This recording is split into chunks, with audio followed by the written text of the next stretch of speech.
પંચોતેરમાં ગણતંત્ર દિવસ નિમિત્તે સુરત નાથવા લાઇન સ્થિત પોલીસ પરેડ ગ્રાઉન્ડ ખાતે શહેર પોલીસ કમિશનર દ્વારા ધ્વજ ફરકાવી સલામી આપવામાં આવી હતી। આ પ્રસંગે ગ્રાઉન્ડ પર શહેર પોલીસના જવાનો દ્વારા પરેડ કરવામાં આવી હતી। શહેરની શાળાના વિદ્યાર્થીઓ દ્વારા સાંસ્કૃતિક કાર્યક્રમો રજૂ કરવામાં આવ્યા હતા, જ્યાં કાર્યક્રમમાં હાજર સૌ કોઈ લોકો દેશભક્તિના ગીતો પર ઝૂમી ઉઠ્યા હતા। ગણતંત્ર દિવસ નિમિત્તે શહેર પોલીસ શાખામાં શ્રેષ્ઠ કામગીરી કરવા બદલ પોલીસના જવાનોને પ્રશંસાપત્ર એનાયત કરવામાં આવ્યા હતા।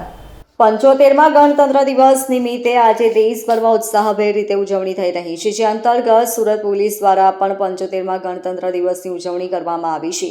સુરત નાથવા લાઇન સ્થિત પોલીસ પરેડ ગ્રાઉન્ડ ખાતે આ ભવ્ય ઉજવણી થઈ હતી, જેમાં શહેર પોલીસ વિભાગના ઉચ્ચ અધિકારીઓ, શહેરની પ્રતિષ્ઠિત વ્યક્તિઓ, અગ્રણીઓ પણ હાજર રહ્યા હતા। સુરત પોલીસ કમિશનર અજયકુમાર તોમર સાહેબે દેશની આન બાન અને શાન સમાન રાષ્ટ્રધ્વજને ફરકાવી સલામી આપી હતી।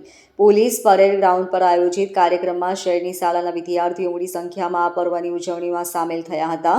શહેર પોલીસના જવાનો દ્વારા ગ્રાઉન્ડ પર પરેડ કરવામાં આવી હતી, જ્યાં ઘોડસવારી સહિત અન્ય ઝાંખીઓ પણ અલગ સાંસ્કૃતિક કાર્યક્રમોમાં રજૂ કરાયા હતા।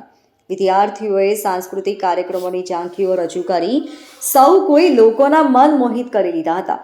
પોલીસ કમિશનર દ્વારા શહેર પોલીસ વિભાગમાં શ્રેષ્ઠ કામગીરી કરનાર પોલીસ અધિકારી કર્મચારીઓનું પ્રશંસાપત્ર આપી સન્માન કરવામાં આવ્યું હતું।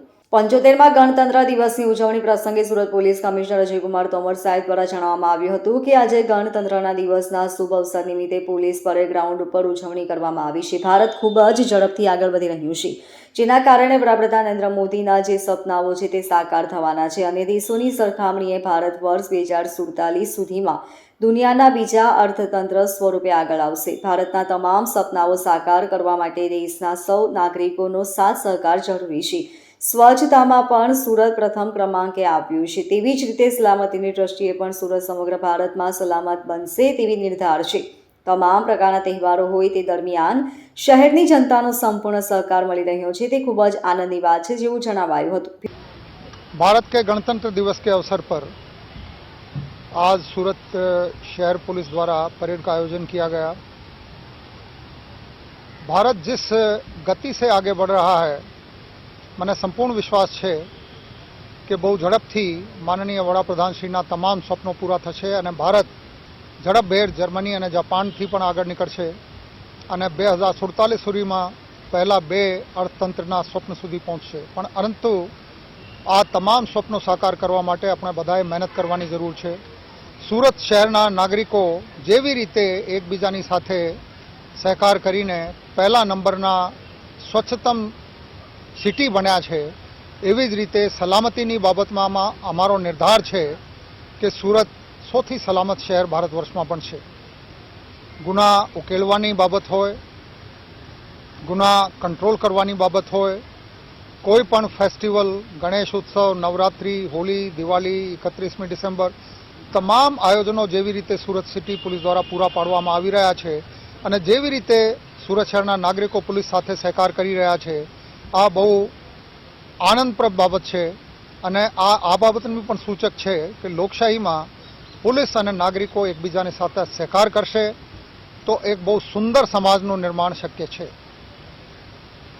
પોલીસ દ્વારા અનેક નવા કાર્યક્રમો વર્ષ 2023માં જે ચાલતા હતા, દાખલા તરીકે 13 તુझको અર્પણ, no drugs in Surat city, રક્તદાન થેલેસેમિયા ગ્રસિત બાળકો માટે કરવાની છેલ્લા 9 મહિનાથી ચાલતી પ્રગતિ, વ્યાજ વટાણા લોહી ચૂસનાર તત્વો વિરુદ્ધમાં શરૂ કરવામાં આવેલ ઝુંબેશ, no drugs in Surat city જે મેં વાત કરી, એવી જ રીતે ગુના ઉકેલવાની ફરાર ડ્રાઈવ થકી લગભગ 380 જેટલા જૂના સમયના 45 વર્ષ સુધીના ફરારી આરોપીઓને અટક કરવામાં જે સફળતા મળેલ છે, લૂંટ અને ધાડના જેટલા ગુનાઓ બનેલ છે, આ તમામ વર્ષ 2023માં 100% ડિટેક્ટ થયા છે। આ અનેક એવી બાબતો છે જેના થકી આ સ્પષ્ટ થાય છે કે સુરત સિટી પોલીસે આ શહેરને સુરક્ષિત બનાવવા માટે બહુ મહેનત કરેલી છે। ગંભીર ગુનાઓમાં ગુનેગારને તાત્કાલિક સજા મળે આના માટે પણ પોલીસ દ્વારા જે એસઓપી જેવી રીતે કામ કરવામાં આવી રહ્યું છે, સમસ્ત રાજ્ય અને રાષ્ટ્ર માટે દાખલારૂપ અનેક કિસ્સાઓમાં ફાંસીની સજા સુધી ચુકાદાઓ નામદાર કોર્ટ તરફથી મળ્યા છે.